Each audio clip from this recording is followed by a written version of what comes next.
Good morning, everyone, and welcome to the fourth Ramboll Technical Forum. I thought I'd start off briefly about the theme of today, which is sharing excellence.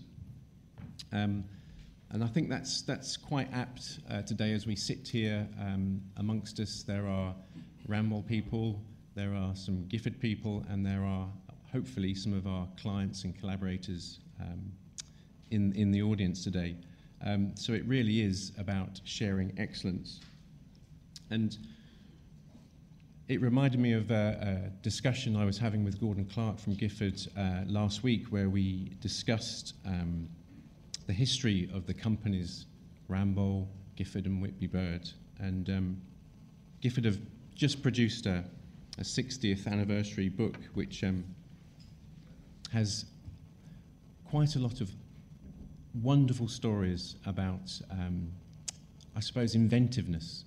Some of the work that happened in the early days right through to the current day inventiveness that's going on in the business. Some of the early work on post-tensioning, some of the engineered wood turbine blades, and even to hovercrafts. Absolutely amazing. And it sort of made me think, why doesn't everybody want to be an engineer or an architect or a builder? And in fact, if everyone was an engineer, an architect or a builder and stopped playing with money, perhaps we wouldn't have a Greece and potentially an Italy on our hands. And perhaps even in my utopia of designing and making things, we'd be able to close the gap between the rich and the poor. And this morning, on that subject of making things, I read an article by James Dyson in the Guardian, and I think all of you know who James Dyson is. He's one of the UK's top inventors, I suppose, and to a certain extent a manufacturer as well. And he was absolutely distraught in this article about the fact that only 6% of students studying in the UK in universities, only 6% are studying engineering. And he compared that to about 13% in Germany and 40% in Singapore. So 40% of all students apparently studying in Singapore are studying engineering.